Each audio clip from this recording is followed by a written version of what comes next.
As much as I love doing my art, and I've done it all my life, there are times that come up where you can't do art for one reason or another. There's other things that take precedence. And one of them for me was when my mom was dying and she had Alzheimer's, and I was taking care of her 24/7. Then I went across to Los Bagels to get some bagels, and they had a contest that said decorate a toaster and bring it in, and they were advertising that they were now starting to toast their bagels. And so even though I was taking care of my mom, that was a simple enough project that I could do, is to decorate a toaster. So I went in my backyard, because I had just bought the house and there were broken tiles in the back. And I just tiled a toaster and brought it over. I think I said "Some like it hot" on one side and Los Bagels on the other, and brought it there, never really giving it any thought, because I was really taking care of my mom. And when I went over there to shop for something or other, Dennis handed me a check and told me that I had won the contest and the toaster had won. And after that, he asked me if I wanted to do some mosaic work on the front of his restaurant, which I said I'd be happy to do. And he asked me to do 25 linear feet of mosaic work in front, and that's pretty much how I got started. And then he told me I could put a sign on the toaster that would say, "I can show you how to do this," is what I put on it. And people started coming over asking if I would show them how to make a toaster. And after that, more and more things got made here, and more people started coming, and it became a business. But it never started out as a business. It really started out just making art, making the toaster, tiling the front of Los Bagels, and then people started to want to do what I was doing, and the rest is history. They really just kept coming, and they're still coming today, and I have a workshop in the morning. Religion for me is really an important part of my life. I think I'm actually a very religious person.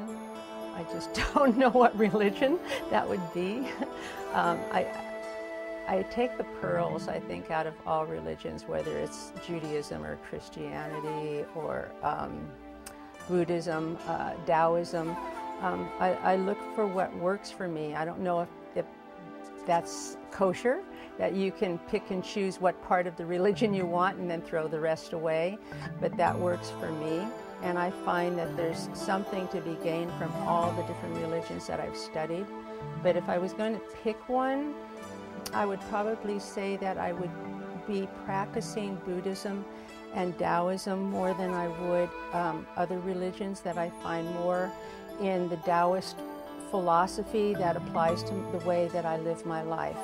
I meditate every day, and I think that in my classes that I teach, a lot of my classes tend to be about philosophy and how we live our life, and that our art comes from living our life fully. Where at one time I used to think I wanted to live in my art, and I actually made a resolution on a New Year's Eve one day to give up living any other way, and that I wanted to spend the rest of my life living in my art.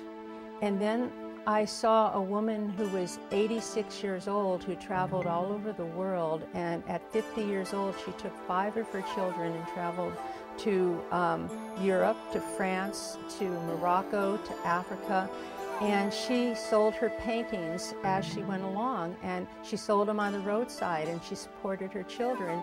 And I realized she was living in her life. Everything she painted was what she was seeing in France, in Africa, in the flamenco dancers in Spain.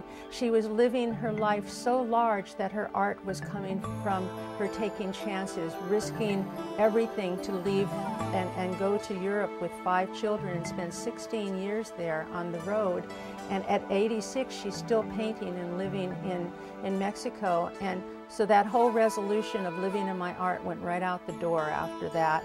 And I decided I want to live in my life, and I want to live it really fully and follow the philosophy that I practice in my Taoist and Buddhist discipline, and use that as my core of how I teach my art and what I do.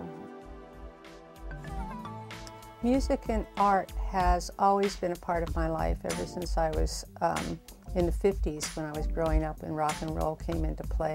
And my mom was a singer and my father played saxophone. And so music was always a part of our lives, and I grew up on the music of the 40s. And then the 50s came and rock and roll.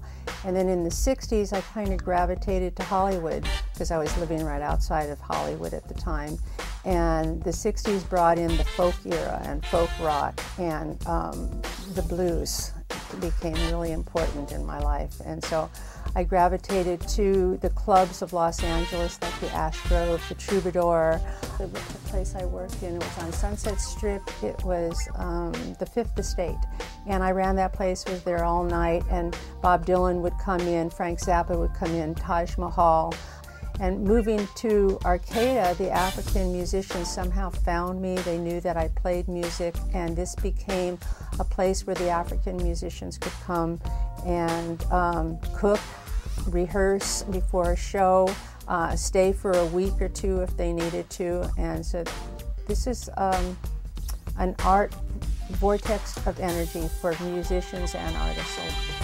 Well, what actually brought me to Arcata in the first place was many years ago, back in 1969. We were going way back.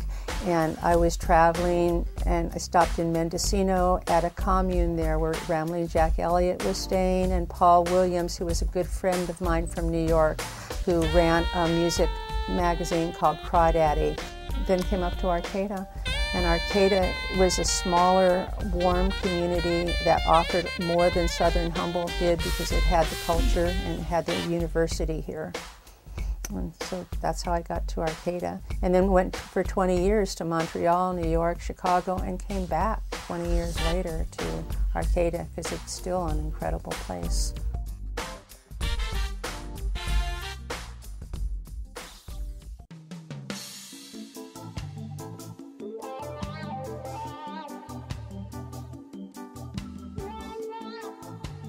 I think I've just been very lucky in Arcata. I feel very blessed to have been here and been supported by the community.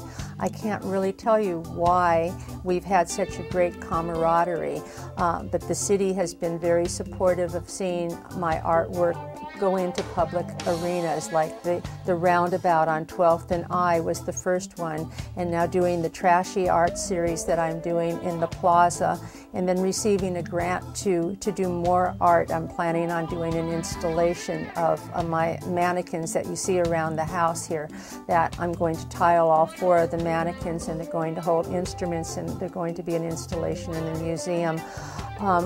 I've been supported with the grants and with the city.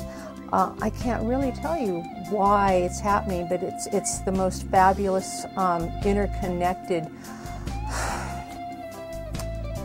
I don't know really what to say.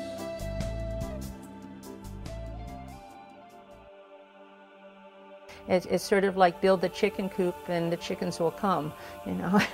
And I had no plan, I had no idea that I could teach, and the classes are bigger and more than they've ever been before.